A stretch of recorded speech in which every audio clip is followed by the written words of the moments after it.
Here we go. Salute to Knicks Nation. Happy Sunday, everybody, wherever you guys are quarantining. We hope that all is well, that you guys are healthy and happy right now. This is another edition of Knicks Postgame Live. We are continuing our NBA draft scouting profile. Today, we're going to be talking about the top 5 international prospects. And we got a special guest today, Jay Ellis.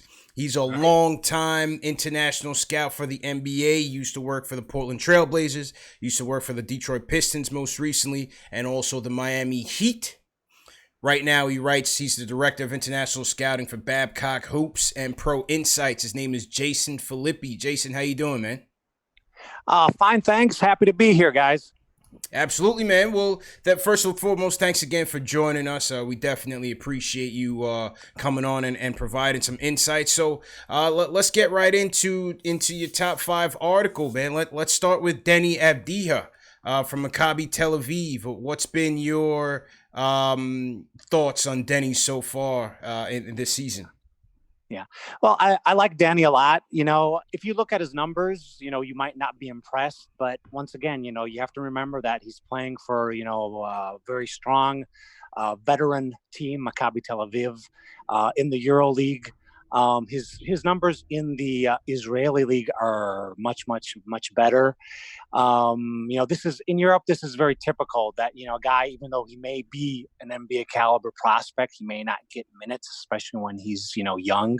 He was coming off the bench for them, right? If I'm not mistaken. Yeah. Okay. He usually comes off the bench. He may start games in the Israeli league, but he started some games in the Euro League recently also.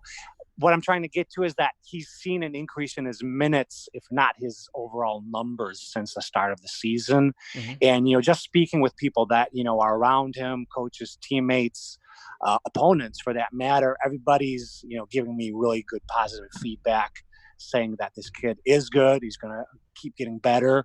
And he is improving since the start of the season. He always plays hard above all. And that's, a good starting point. But the kid is very skilled too, and his confidence is growing. His role in the offense in Maccabi is also increasing. And Deni's a combo forward. He's a true combo forward. Ultimately, he'll probably end up playing more as a small ball four in the NBA. But what impresses me most, though, are his ball skills. He's a legit 6'9" point forward. He can act as a facilitator. Like I said, he's got a great feel for the game, and despite his young age, he's very mature, very well polished, and he just has, like I said, he has a high basketball IQ. He's got a great feel for the game, and that's what I like about him most. That he's a guy that can make things happen on the court. He doesn't have to score to be effective, because he's a guy that will make hustle plays. And once again, though, he's good with the ball, but ball in the sense that he's a guy that looks to pass first, looks to create for teammates, and being so versatile, he can fill in wherever needed. There's a game where you need him to score more, he'll probably shoot more and score more. There's a game where you just need him, to pass the ball because the game plan is to feed the post. He'll do that because he can do a bit of everything. His one Achilles heel is his 3-point shooting, which obviously, is no small matter. He can make 3-point shots, but he's very inconsistent. He only shoots 30-something%. Yeah. From what I see here, 37.5% from 3-point land. 37. Yeah, 3-point land. But I just have a feeling that he's going to improve his 3-point shooting. And once again, the rest of his game is, is very well polished. The rest of his game is airtight. That's just the one thing. Obviously, it's important for him to the NBA to become a better 3-point shooter, because that will enable him, to create some space for himself to do things with the ball. Which, as I said, his biggest strength is to be able to do things with the ball, not just scoring. I've made a comparison which may sound blasphemous, and I certainly would not want to put pressure on the kid, but he actually reminds me of a forward version of Luka Doncic. I know that's really? a big comparison to make, but in the sense that he has a comparable feel for the game. He sees things before they happen, like Doncic does. Obviously, he's not going to be a primary ball handler like Doncic is for the Mavs, and he'll probably end up being more of a 4 than a 3. But my point is, though, that he has that ability to facilitate, that feel. And and he's definitely the most polished, despite being only 18 still. He's definitely the most polished European prospect outside of Luka Doncic in the last couple of years. That doesn't mean he's going to be Doncic good. That doesn't mean he's going to be better than all the other guys not named Luka Doncic. But he has the versatility and the all-round game of a high level player. I think that's what jumps off the charts to me is his overall awareness and his IQ out there in the court. Seems like you said to anticipate plays very well. 6'9", JL's average is 12 and 6. Can run the break. When I look at all these guys, I envision them in a Knicks uniform and what they can do to help this team. I think, obviously having a guy that can run the break, an extra facilitator out there. 37% from 3, it's a little below, what is it, average or a little below average? 37%. Well, I'd say it's below average, but once again, you got to hope that he's going to improve there, because that's been, his MO. He's improved in every aspect of his game, even his 3-point shooting for that matter, which admittedly was, even worse last year. He's, like I said, he's improving virtually everything, in his game, and he probably still has margins for improvement, and he can do a bit of everything. Obviously the Luka Doncic comparison, is a very tough comparison. Ultimately, I think in the NBA, he'll probably more of either a Danilo Gallinari type player if his shot improves, or perhaps Nemanja Bjelica. Reminds me a lot Gallinari was one that I thought, JL's, the comparisons were fairly similar. What do you think, JL's? I was going to say he's 27%. I'm looking at 27% from 3 as of now. 37% is actually pretty damn good. But the little clips I've seen of him, he kind of reminds me a little bit of Danilo. A little Gallo, a little more athletic, but a little Gallo out there for sure. Maybe a little bit more better defensively, though. How is his defense overall? Yeah, actually, his defense is pretty good. Like I said, this is a really tough competitor. He plays hard, on both sides of the court. And obviously, going to the season, people speculate, there are a lot of other, big combo forwards in Europe who end up having decent NBA careers, but were initially projected as being more of 3s, but end up being more of 4-men by default because they just can't cover the wing position. I have to say that thus far, he's played a lot more at the 3 than he has at the 4 in Europe. I know it's not the same thing as having to handle an NBA wing, but he's done a very good job, much better than I expected, guarding the 3 spot in the EuroLeague. And he's faced, like I said, a lot of, good former NBA players at the wing spot. So I think that, he has a chance. And once again, he's so versatile, he can, I think he'll end up playing a little bit of both. Perhaps he'll be more of a 4, but I think that he'll be able to handle, at least in short stretches, defending the wing spot at the NBA level. At least that's what I hope. Okay. Well, one of the things when I was researching, and one of the things that I was surprised to hear that he says he likes to do a lot is playing the post. And that's one of the few things that I thought the Knicks did fairly well this season was trying to take advantage of the mismatches, using their size. Obviously, they have a heavy front court, using R.J. Barrett in that regard as well, given his depth of shooting. What did you see from Deni in the post this season? Deni's a guy that, he's good at feeding the post and he's good at playing in the post. At the junior level, obviously, he would use his size to manage to post up players. He would always be able to find favorable mismatches. Once again, going back to his high basketball IQ and good feel for the game. And at the pro level, he does the same. He'll take advantage of mismatches when he has them. He'll post up smaller players or go one-on-one or from the perimeter if he's guarded by a taller player. And once again, he's, like I said, he's very unselfish. He's got, he's good with the ball, and he's very good at feeding the post when he's not playing the post himself. So he's a good interior passer. And I think that, a team like the Knicks with their current roster that has kind of old-fashioned stationary big men that need to be fed the ball, I think that Deni would definitely help the current Knicks roster in that aspect. Definitely got his flexibility for sure. Yeah. JL, so you have any other questions on Deni before we move to the next one? No, that's it. I mean, how likely do you feel? I guess the shooting is my biggest worry from Deni, but I like his game overall. Do you? I guess you kind of covered that already about his improvement from 3-point. You think that's likely for him? Because that's the only thing that's kind of glaring for me. Yeah, no, definitely makes sense. You know, that's obviously that. I think that's going to be the difference between him being a starter or just, you know, a rotation player. If he becomes a 40+% 3-point shooter in the long run, regardless of whether his position, I think that he has a shot as becoming, you know, a long career NBA starter. If his 3-point shot doesn't improve enough, you know, then maybe he'll just be a rotation player.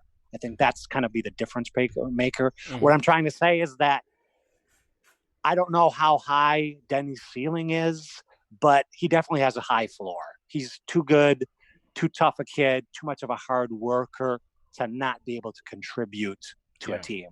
Okay. All right, and salute to everybody in the chat. Hit that thumbs up button for you boys. CP from KnicksFanTV, my man JL's from Knick Time Show here. This is another episode of our NBA Draft Scouting Report. We have longtime NBA international scout Jason Filippi on the line, checking in all the way, JL's, from Bologna, Italy. Checking in all the way from Italy to give us a lowdown on some of the best prospects internationally in the NBA draft. Jason, how about Killian Hayes? You know, we had a conversation earlier this week about Killian Hayes with another guest. How do you feel about Killian Hayes' game? Yeah. I'm quite high on Killian Hayes, and I have to say I'm much higher on him now than I was last year. I really like this kid, don't get me wrong, but I projected him to be a potential. He was always going to be one of the top, European players of his year, of the players that were born in 2000. But I had him behind, Deni Avdija. I had him behind Theo Maledon. And even though I projected him as a likely first rounder, he was not a lock. And I did not see him necessarily being a lottery pick. He's probably the player that has, jumped the most, that has improved the most, in my eyes, at least. Like I said, he made an interesting move. He was already getting minutes in the French league in Cholet. Cholet, just to keep in mind, is a team that has spawned, a lot of NBA players, including Rudy Gobert and Rodrigue Beaubois, Michael Jalabal, just to name a few that come off the top of my head. And he was getting already at age 17 rotation minutes. But he felt that, it wasn't enough and that he needed to go to a team that would, give him the keys to the offense. So he moved to Germany, to the team in the city of Ulm. And well, his gamble turned out to be a great move, because, the coach trusted him from the start.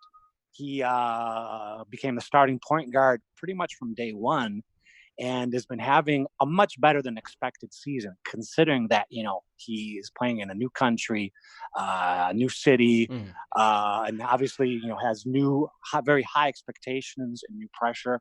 So Killian Hayes, definitely a climber. He's a legitimate lottery pick. What I like about Killian, number one, his size. He's legit 6'5", and he's got a great build too. He's already filled out. He's very strong. I'd say he's about 6'5", 195. I think those are realistic measurements for him. He's really put together. He's not a blow-by freak athlete, but he's one of those guys that still manages to get from point A to point B pretty easily. Certainly uses his step back well, that's for sure. I'm sure that'll help him at the next level as well. Yeah, and like I said, going into the season, he was considered more of a combo guard because he was a scorer. He was a slashing scorer at the junior level. But this year he's been playing straight point guard, And I have to say that I would see his primary position as a straight point guard. No, not a combo guard, but a straight point guard. He's definitely proven himself, in that capacity. He's shown great poise, great maturity, skyrocketing confidence, both in his playmaking, just his game, his offensive game in general.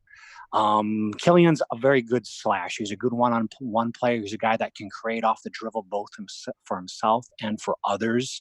That's probably, his number one NBA strength, just the ability to create, off the dribble. He's very unselfish. He looks to pass the ball.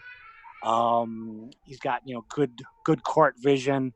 Like I said, he's good at both driving and kicking out to the shooters, as well as driving and dumping the ball off to the big men that are cutting to the basket. And as far as his offense goes, like I said, he's a guy that, he just seems to be able to get to wherever he needs to be.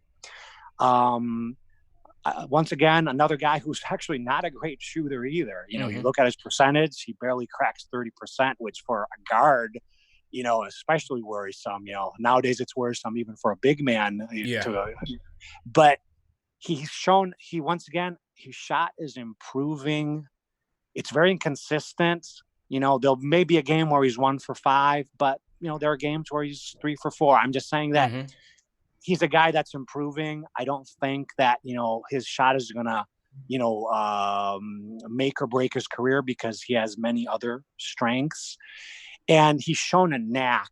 This obviously, I've had the privilege of seeing him play a lot. He has a knack, though, despite, his supposedly shaky jump shot. He's shown a knack, though, for being able to get a bucket, whether it's off the drive or a jump shot. He's shown a knack for him being able to get a bucket whenever his team needs it. And, he's been known to be very assertive in the clutch, which for an 18-year-old kid, once again, says a lot about his mental toughness. So I'm a big Killian Hayes fan, and I do think that he's going to be a lottery pick.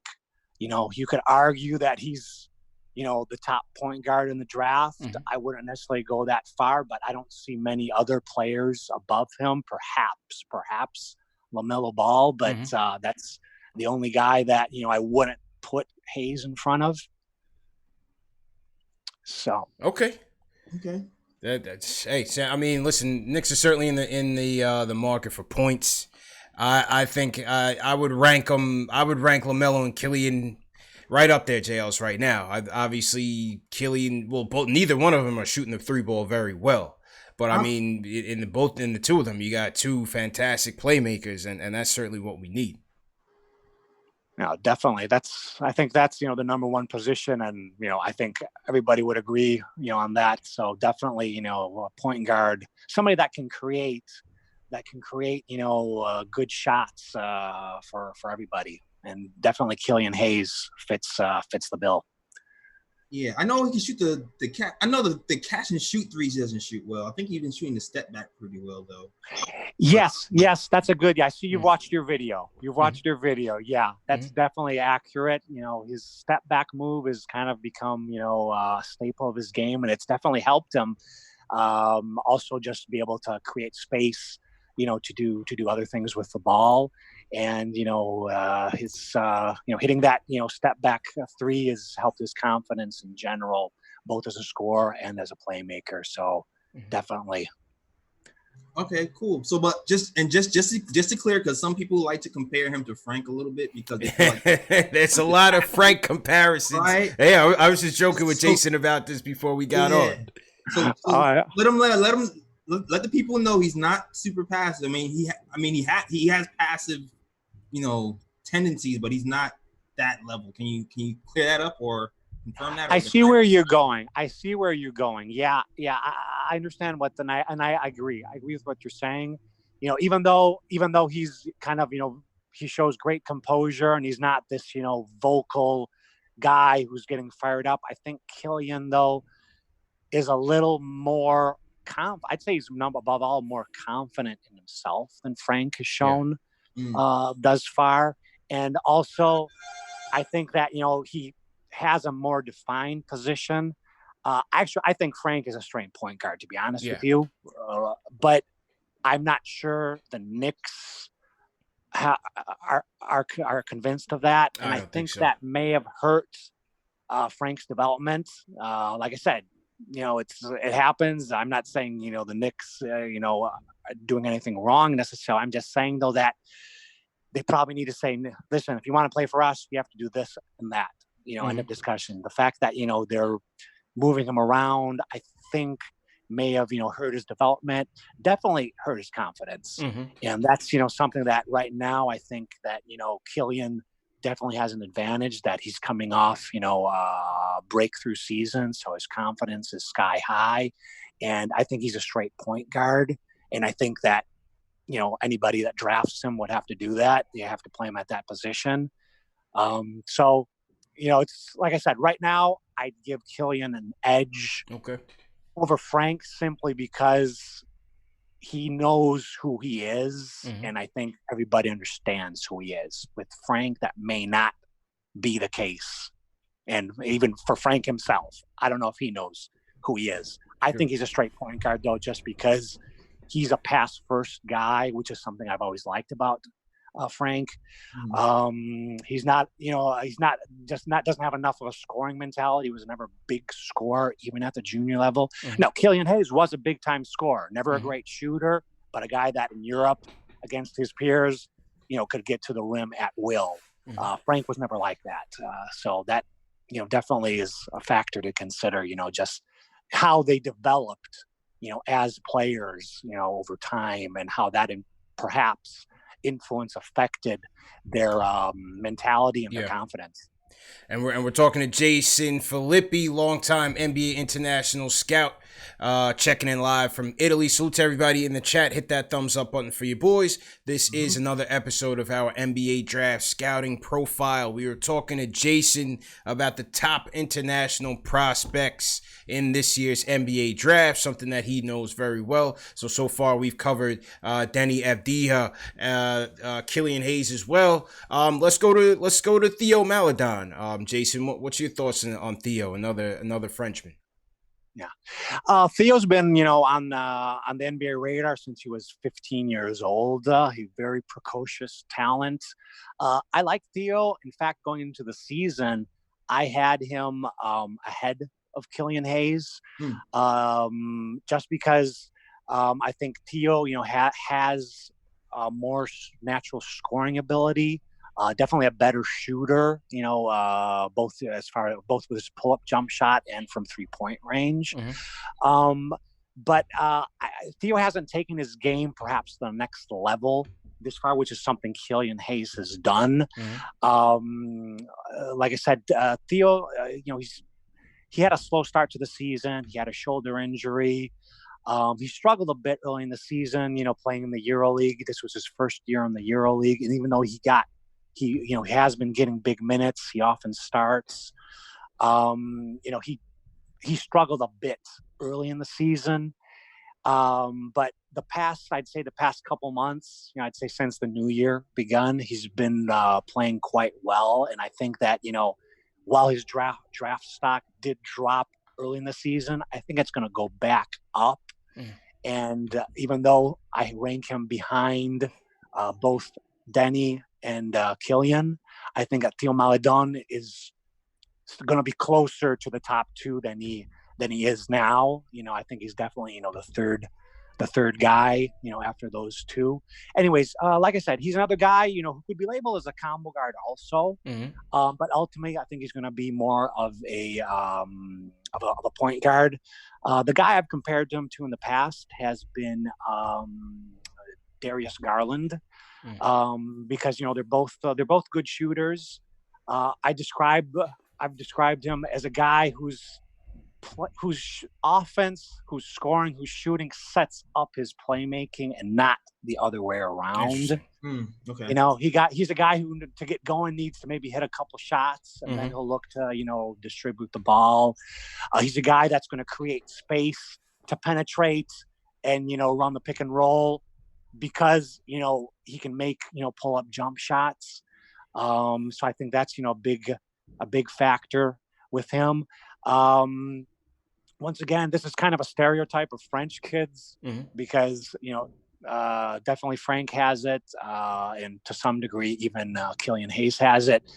He's not this fiery, vocal guy out on the court. And, sometimes when in a point guard, you want to see your point guard, be more emotional because that implies that he's going to be telling guys, what to do.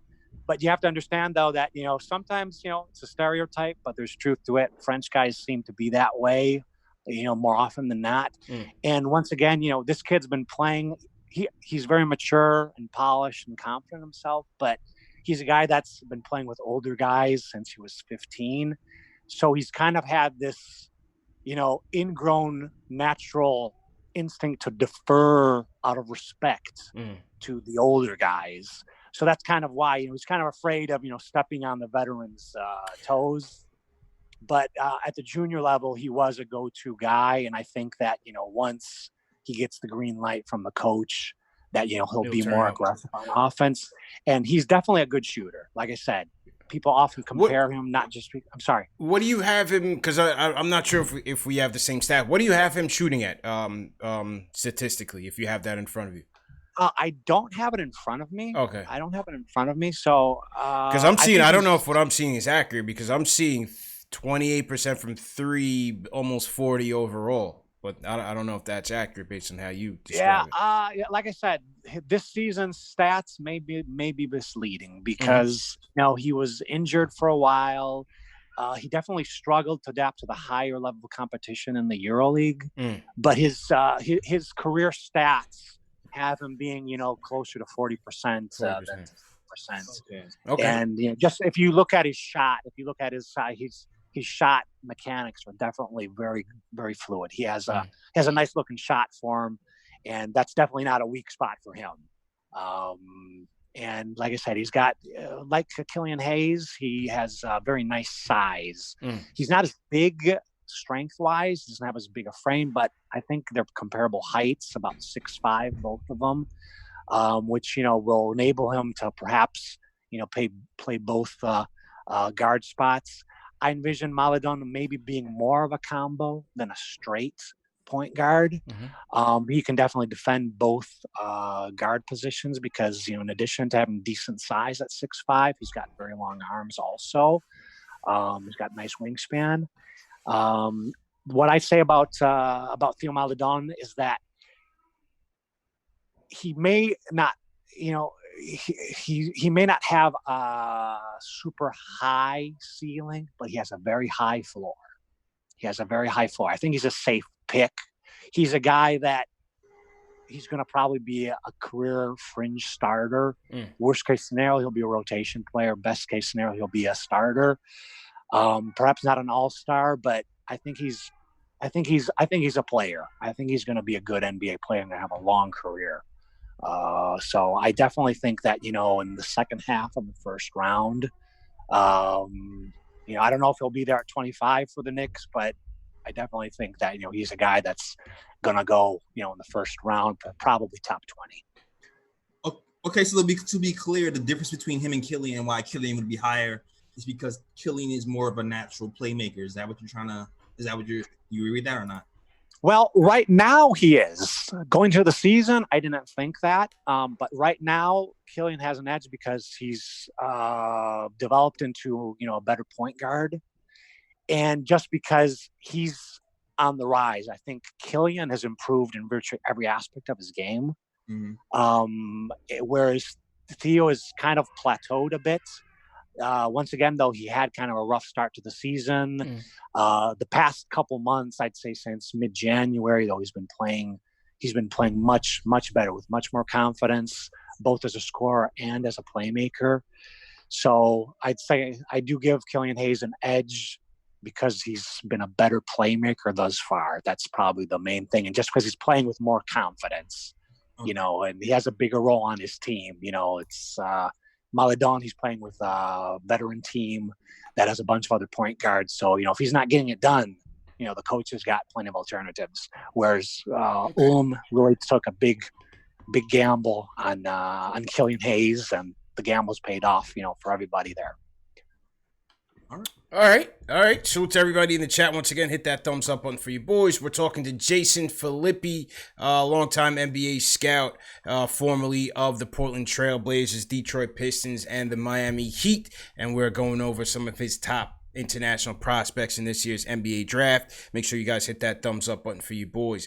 We will take calls after this if you guys are interested. 657-383-1509. So you guys can call in. The lines are up.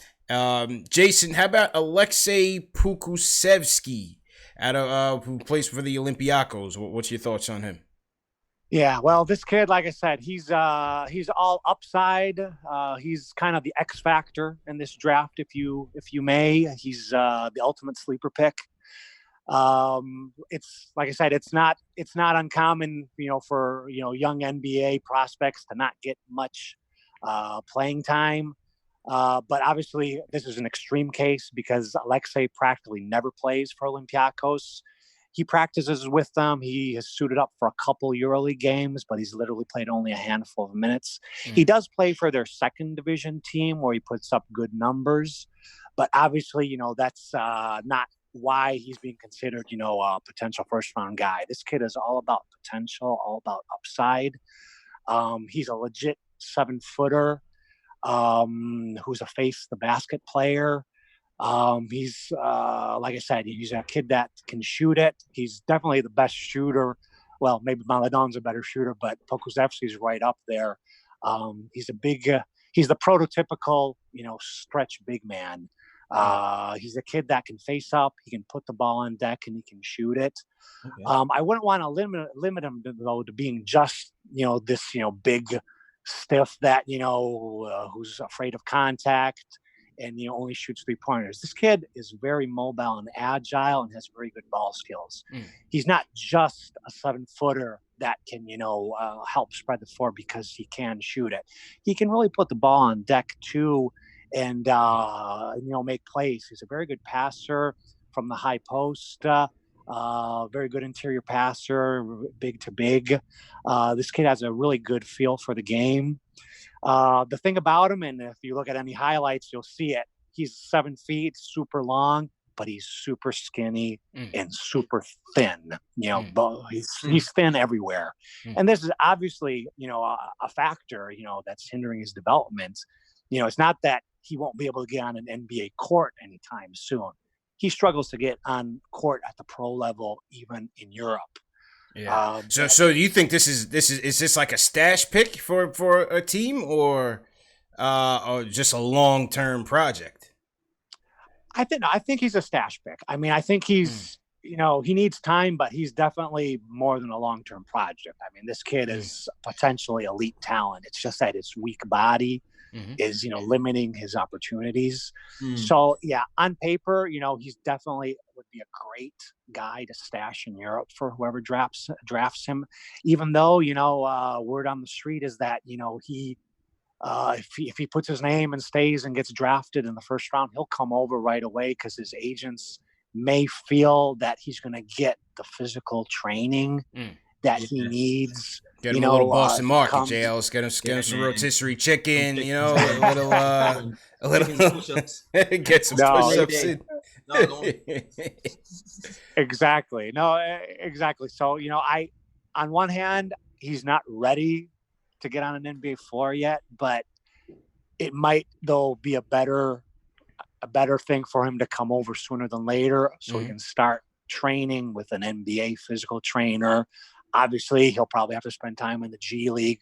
But like I said, you don't see many 7-footers anywhere in the world that are this mobile and agile and with such good overall skills. Like I said, he's not just a big boy that can shoot 3-point shots. He can put it on. That reminds you of K. Yeah. We used to have a guy. His name was Kristaps Porzingis, but I guess we can't talk about him in this town. You can't mention Yeah. Well, I was going to make that comparison. So Kristaps at this age was a better player because even though he was skinny, he was a little sturdier, if you may, a little stronger. But I remember Kristaps when he was a little younger, like, 16 perhaps. He was rail thin and he got pushed around even at the youth levels.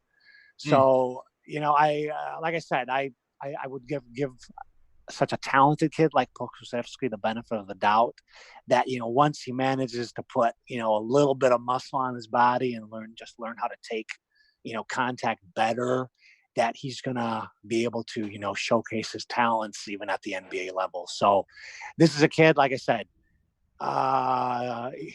he's a guy that can go anywhere at the end of the first round. I wouldn't be surprised, there for the Knicks, but at 25, but definitely he's a guy that will go, by the time the first round is done, just because there's too much potential to not take a gamble on this kid. But it looks like he's a better passer. I like the little skip, that little top step he did into the pass. I like that. How about his pick and roll defense? I don't know if there's any intel on that because he's 7 foot in the NBA. It's great to have a guy who can. Yeah, like I said, there's very little,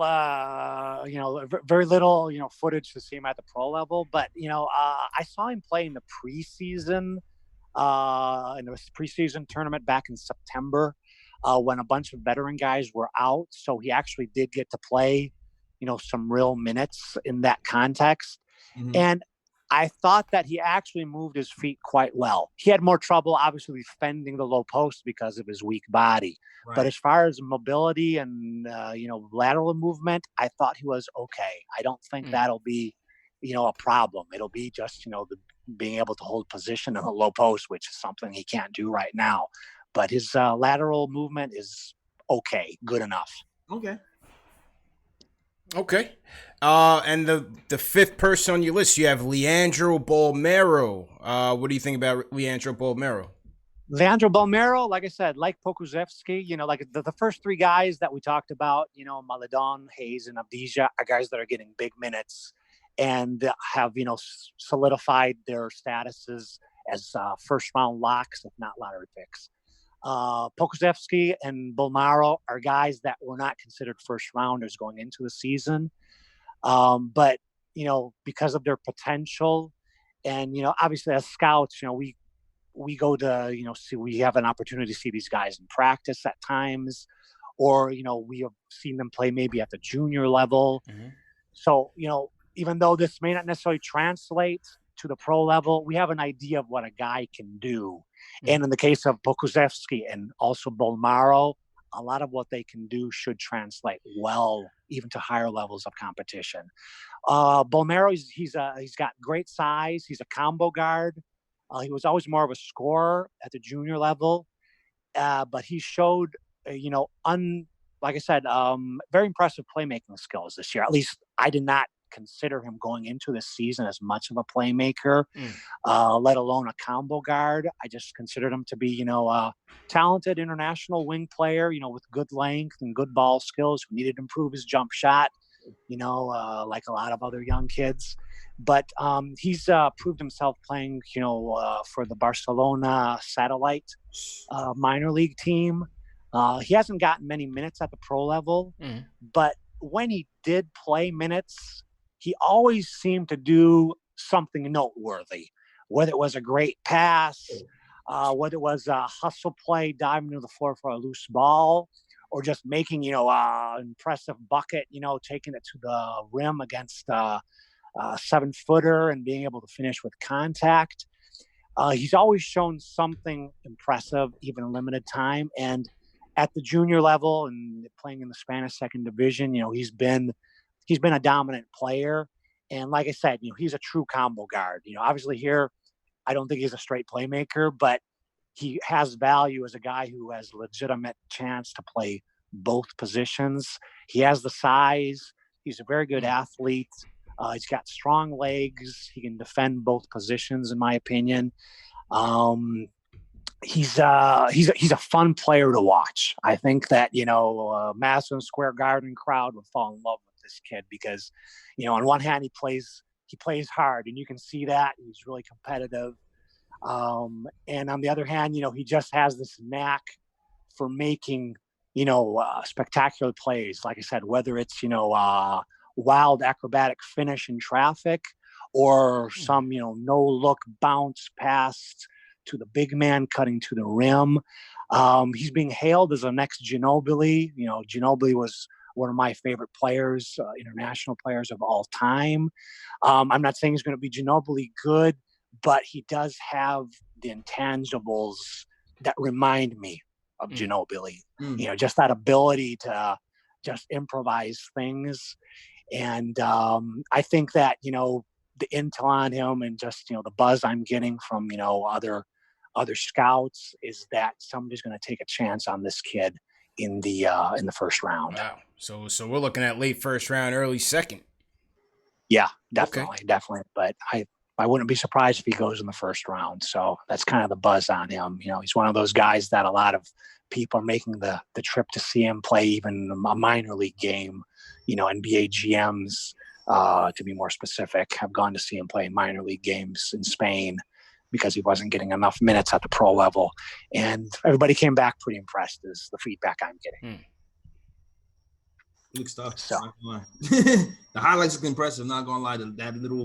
That half court pass, bounce pass right into the hands of the spin move. With the whip, the right there, that looks. Yeah, I saw that game. So I saw that live. But yeah, it's even more impressive when you see a video replay, though. Shooting, how's shooting? Yeah, how's a shooter? Yeah, he's not a great shooter. Boy, this seems to be the thing. Arguably the best shooter. We need shooting. We need shooting, man. Yeah. Well, he's perfect. Everybody's perfect for the Knicks, right? Everybody's perfect for the Knicks. We'll fit in, but. Yeah, he's not a great shooter once again, but the rest of his game is so good that you have to think that, if he keeps working, which and we know by his intel he's a super hard worker, that his shot is going to improve enough to complement the rest of his all-around game. So, like I said, it's nobody's perfect. Nobody's perfect in this group, but these are guys that have that special something that, I've been working as an NBA scout for 20 years, and you learn to, look at things that go beyond numbers and, obvious things like, is he a shooter? Is he not a shooter? Yeah. Certain intangibles translate well, and certain specific skills, being able to create off the dribble, will ultimately help. Perfect example would be Killian Hayes. His the little step back that he's developed has helped him improve his 3-point shot and created more space. I wouldn't be surprised that Bolmaro follows the same path and develops perhaps a step back move himself.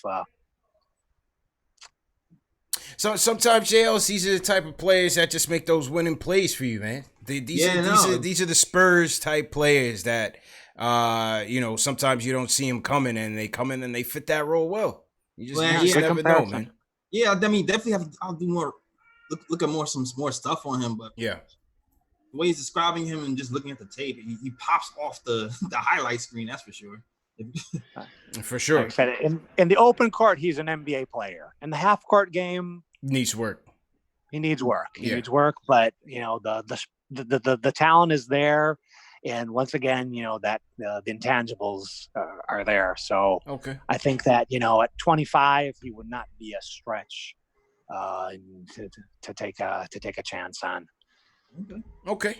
And so to everybody in the chat, once again, hit that thumbs up button for you boys. This is another episode of our NBA Draft Prospect Scouting Report. Today we have Jason Filippi on. He's a longtime NBA international scout, giving us some of his prospects to look for. Phone lines are up if you guys want to call in, 657-383-1509. You can call up, ask Jason any questions on any other prospects who we may not have covered in depth.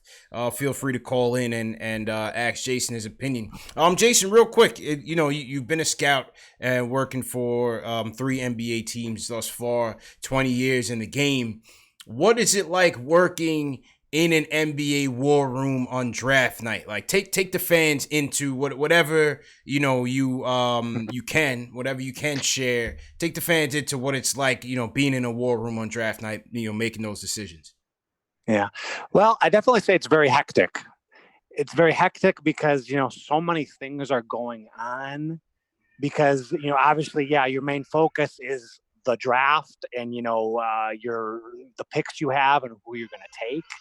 But you're always considering other scenarios because there's always some possible, trade scenario that's out there. Sometimes you go into draft day wanting to make a trade, but you don't. Sometimes you go into draft day with no plans to make any trades, but you end up making, a major trade. It's you never know. I've been in situations where, we had multiple picks, both in the first and second round. So, we were obviously, looking at tons of players, but then we made a trade and we only used 2 of those 4 picks. Mm-hmm. I've been in scenarios where we had 0 picks, but we still had to be prepared because you never know what happens. And it happened that, we ended up buying or trading for 2 picks in one draft. So, what I'm trying to say is that you never know what's going to happen. You may have pick 12 and 42, but you got to know every guy at least up to over 42 and have that down very precisely, ranking every possible guy from not just 1 to 42, but for 1 to 60 for that matter. Because you never know what's going to happen during the draft day that, you may be swapping picks. So all of a sudden, you were looking at, okay, we've got only our 1 first-round pick at number 12, so you only look at 12 guys. No, you got to know 50, 60 guys because you may end up, having a later second-round pick. I worked for the Portland Trailblazers for many years, mm-hmm. and the former owner, the late Paul Allen, who was, like I said, really invested and passionate about the Portland Trailblazers, he would often, want to buy a second-round draft pick, And so we always find ourselves, I remember from day one, my boss was telling me, guys, remember, in the second round, we have to be prepared because, the owner's very aggressive and ambitious, and he's the guy who's not afraid to spend his assets and acquiring picks. So, we have number 42 now, but we may end up buying number 50. So we need to know that many players, going in. And then there are always contingency plans because, something may change where you say, okay, we want a guy that can contribute right away, but maybe a trade is going to be made, a swap is going to be made with picks. And you say, okay, guys, we've changed the game plan. With number 25, we want a guy that we're going to have to send to Europe because with the new trade we're making, we're going to have, more contracts. We won't have room to sign him. Mm-hmm. So all of a sudden, the order you had 5 minutes before doesn't count. And suddenly maybe you're just looking at the European guys. Okay, let's re-rank the European guys. They're potential international players. Who are we going to stash? And, it'll come down eventually who's the first guy on the list that's still available when you have your pick. But that's really, the nature of it. You have to be prepared for anything. I've been in some, like I said, situations where we went into the day expecting one thing and the exact opposite played out. But I'm happy to say we were always well prepared. That's good stuff, man. Certainly a lot of flexibility needed. Yeah. Expect the unexpected, JLS. But like mm-hmm. Jason said, you gotta have your homework down and know what these guys are about because at any minute your situation can change. Yep. No, exactly.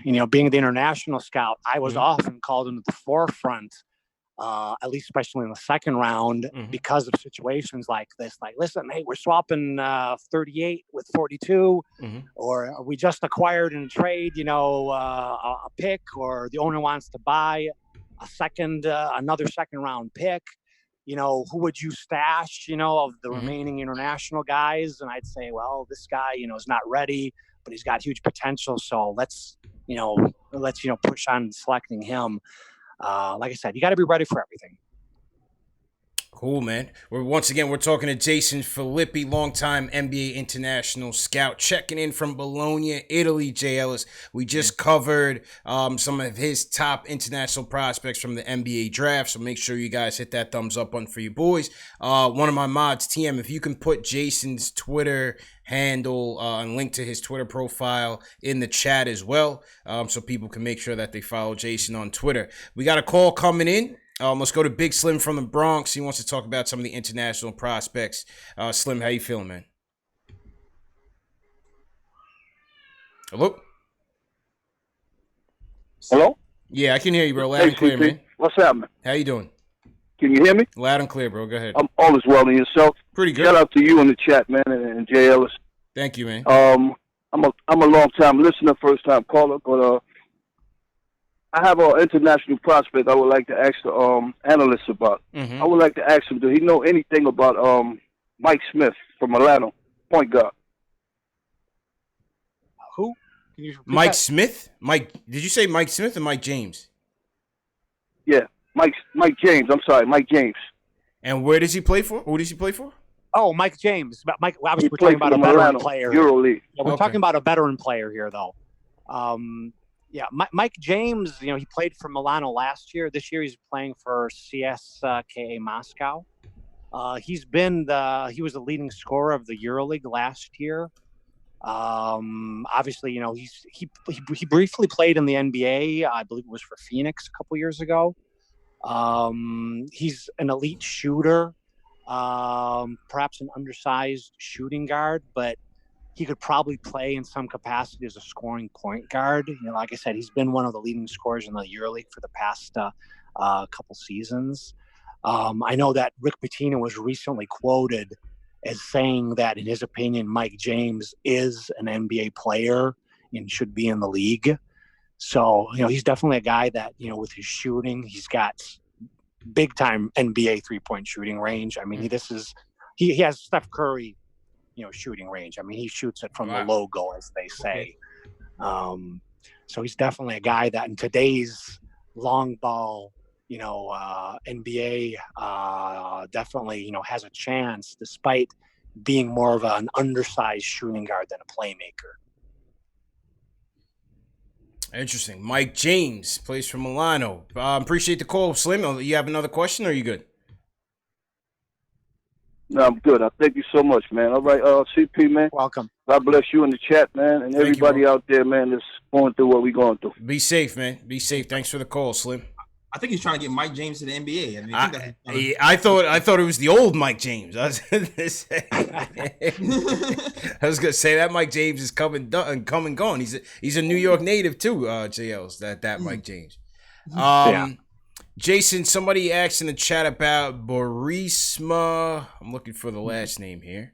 Yeah. Oh, Borisa Simanic. Simanic. Yeah. Simanic. Yeah.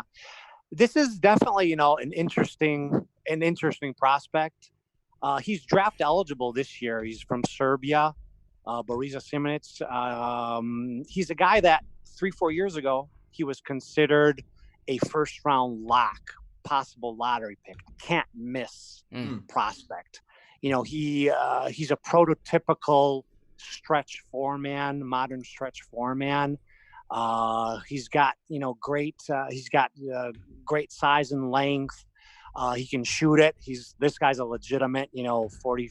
I think he shoots about 45% from 3-point range. So he definitely fits the bill of a stretch big man of a spread four at the NBA level. Why is he, suddenly his draft stock dropped? Well, he's a guy that, struggled to get minutes at the pro level. Like I said, he's draft eligible. So 4 years ago, when he was first, came on the radar, he was considered, a can't miss prospect. But, struggled to get minutes at the pro level, not just 4 years ago, but the year after that. He finally did start to get more regular minutes this past season and has actually played pretty well. But his draft stock has really dropped. He's kind of, the word on the street is that he's kind of soft mentally. He's a guy that has contact. He fits that negative stereotype of the soft Euro guy that's skilled, but, he's not very tough. That said, though, my personal take is that I would still take a look at him in the late second round. I mean, if I was working for a team, an NBA team this year, I would tell my guys, hey, if he's there at 55, I'd take him. Take him and try to coach him up. Yeah. If he goes undrafted, the minute the draft is over, I'm calling his agent, inviting him to summer league at least. 48% from three. You'd have to. 48% from three is what I'm seeing, JLs. Yeah. 48% from three? Yeah. Okay. Okay. All right. you might have to. This kid can really shoot it. And don't be fooled by his, limited number of attempts. His per minute numbers are very high. He shoots a good quantity. His percentage is legitimate. And I'd like to call, Simanic is what I would define as, a potential case of over scouting. Sometimes scouts, and it's human nature, you tend to develop opinions of somebody and then you are reluctant to change it. It's human nature. I've been guilty of this, as a scout more than once. I think Simanic, even though his stock has really dropped, I think he's still worth a gamble with a late second round pick. And like I said, definitely worth considering, as a free agent if he's undrafted. Because like I said, when you over scout a guy, after a while, you tend to only dwell on his shortcomings. Oh, he hasn't improved, or, he's got a weak body. Oh, he's not very tough. He's, doesn't like contact. And sometimes, even though those things, negatives may be true, you may be suddenly forgetting, though, that he also has a lot of good qualities. In this case, great size, length, good athleticism, and specifically ability to shoot the NBA 3-ball. So, like I said, I think that, as a scout, that, the right way to go about this is to not dwell too much on his shortcomings, but to refocus on this kid's strengths, because there definitely is something there. Like I said, tall, long, athletic, and he can shoot it. So he's definitely a guy that, could go from being overrated to underrated, So I think he's a guy, I think you're going to hear his name, maybe not on draft night, but I think that you'll be seeing a guy like Boris Simanic on an NBA floor at some time in his career. All right. I mean, I don't like the non-mentally tough start because we had a share of that. Yeah, we got a fair share of those. Well, listen, man, for a second round flyer or undrafted flyer, why not, man? If you shooting that well from three, I would definitely take a chance. For sure. Go ahead, Jails. So I have a question from Alex. He wants to ask about Usman Garuba from Real Madrid. Usman Garuba, he's an interesting future prospect. Now, he's 17 years old only. He's not eligible to put his name in this draft. He will only be eligible to put it in starting 2021. So not this year's draft, but next year's draft. But he's definitely, a legit NBA prospect. A lot of people already have labeled him, as potentially lottery pick in the 2021 NBA draft. I don't know if, he's a lottery pick, but he's definitely, in my opinion, a first round guy for the 2021 draft. He's already getting big minutes with Real Madrid.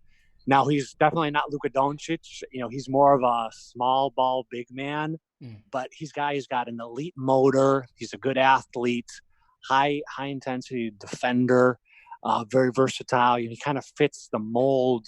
In today's NBA, you have to be able to play small lineups. Yeah. Your front court players have to be able to switch and contain for extended stretches smaller players. This guy has that physical ability. He's long and athletic, and just, has a great motor. So we'll be hearing his name, in the 2020, on the eve of the 2021 draft. Okay. Right, so yeah, he's a name to watch for next year. Definitely. Okay. Definitely. Usman Garuba from Real Madrid. One more for you. How about Artur Zagars from Latvia? Artur Zagars. Yeah. Interesting prospect. He's a guy, who 2 years ago was kind of the darling of the international scouting world, because he was, the top, maybe not the top prospect, but perhaps the top player at that summer's European Junior Under-18 Championship. Zagars, like I said, he's a very talented offensively. He's a scoring point guard. Like I said, this kid can shoot it. I know that, this kid can really shoot it. What, has held him back is, on one hand, he still hasn't gotten many minutes at the pro level, which I know is not, a deal breaker, because, two of the guys that, we talked about earlier in our conversation, Pokusevski and Bolmaro don't get big minutes, but he has been injured, for most of the past year and a half. He's kind of like he's like I said, he's very skilled, but he's got kind of a scrawny body. He's probably 6'3", so he's got the size of a point guard, but he doesn't have a really strong body. He might be injury prone. He's had multiple injuries, not like serious injuries like an ACL, but he's shown a tendency to be injury prone.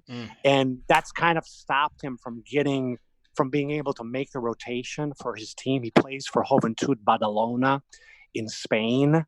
He's from Latvia, but he's been, playing for the Joventut Badalona team. Joventut Badalona, by the way, is the team that from which Rudy Fernandez and Ricky Rubio came from. So it's a team that has past big tradition of producing NBA caliber players. But anyways, as of today, I think Zagars is a guy that has definitely potential because he's a very skilled point guard. He's a very good pick and roll player, and he's a very good shooter. But because of his weak body and the fact that has limited his opportunities at the pro level, he's kind of the grade on him is kind of incomplete. I don't think that it's in his best interest to put his name in the draft, and would frankly be surprised if he did. But he's definitely a guy that has some talent. He has got a great feel for the game, and he can shoot and score. Okay. So I just think that he's another guy that maybe 2020 is not his draft year, and maybe 2021, even though he is eligible to put his name in already.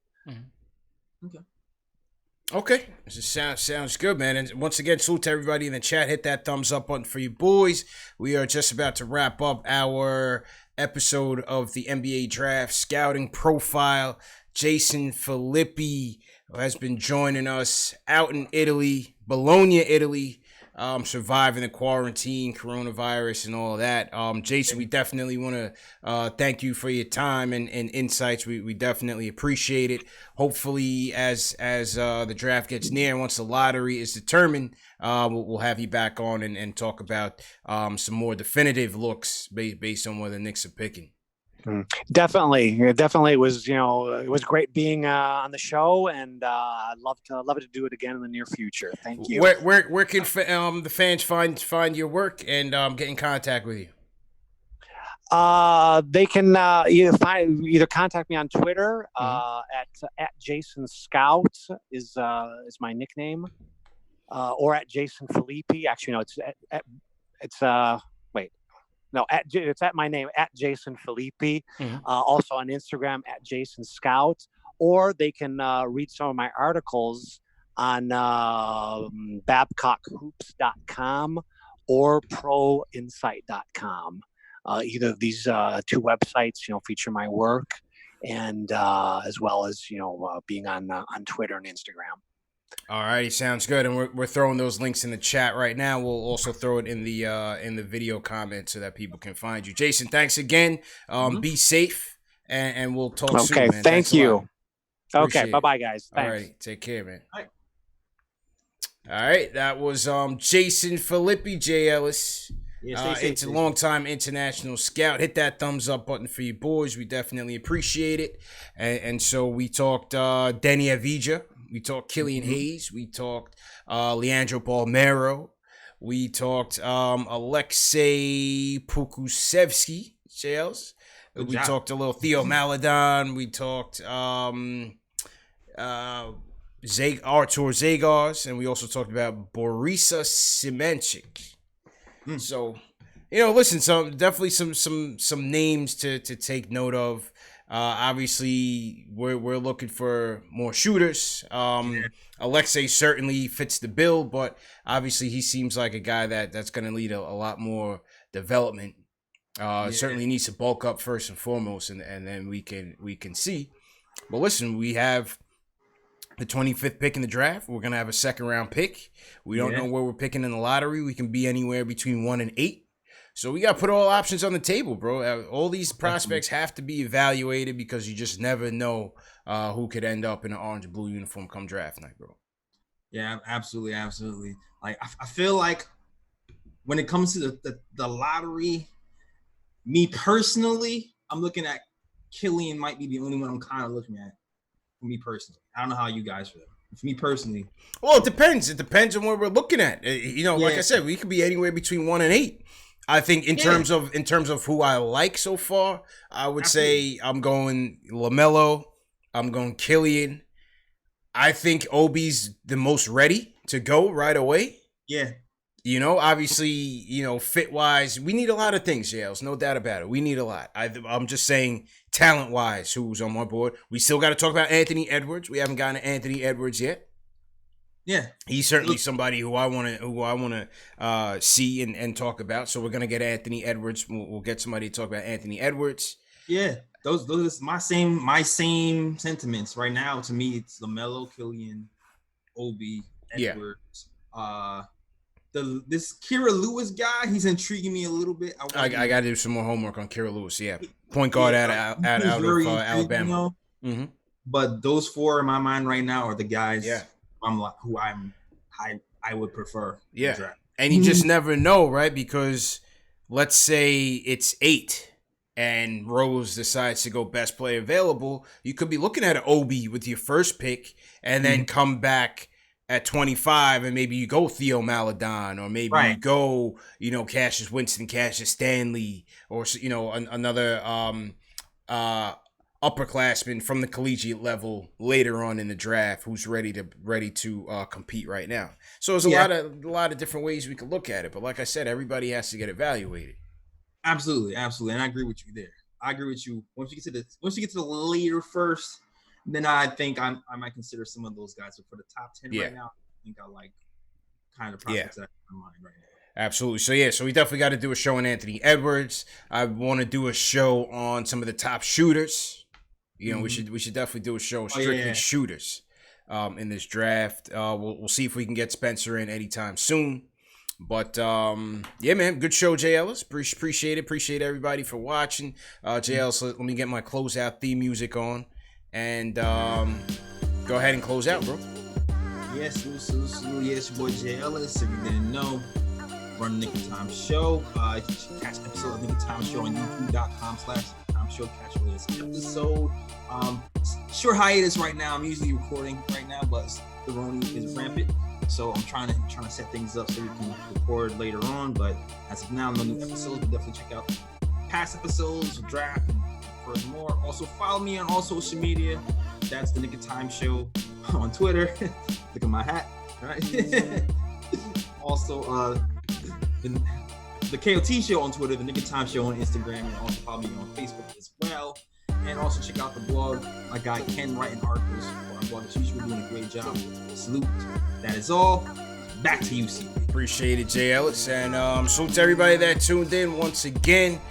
Big thank you to Jason Filippi for giving us his time and his insights on some of the top international prospects of this year's NBA draft. What did you guys think, man? What did you guys think of some of the guys that we talked about? Leave a comment in the chat. Leave a comment in the video after we go off this live stream. Remember, this show is available in audio podcast format, Spotify, iTunes, Google Play, Amazon Alexa, and Stitcher. Please subscribe to those as well if you're a podcast person. If you're an iTunes, Apple podcast person, please leave us a review. It will go a long way in promoting our channel, and that's what we're looking for from you guys. We're going to do our part. We hope that you guys do your part, and that is sharing these videos, liking, subscribing these videos if you choose to. And man, we definitely appreciate all the support. JL, so you want to shout out on the way out, man? I'll definitely shout out Queen's Place. I know you came in a little late, but shout out to you, Queen's Place. You wind this and check the rest of that. Shout out to my guy Alex Collins. Always Vibe Shop, Gregory Lee, Twan Don, RT Joni, and Joni Jonef. Shout out to you guys. Shout out to RT as well. Appreciate it, man.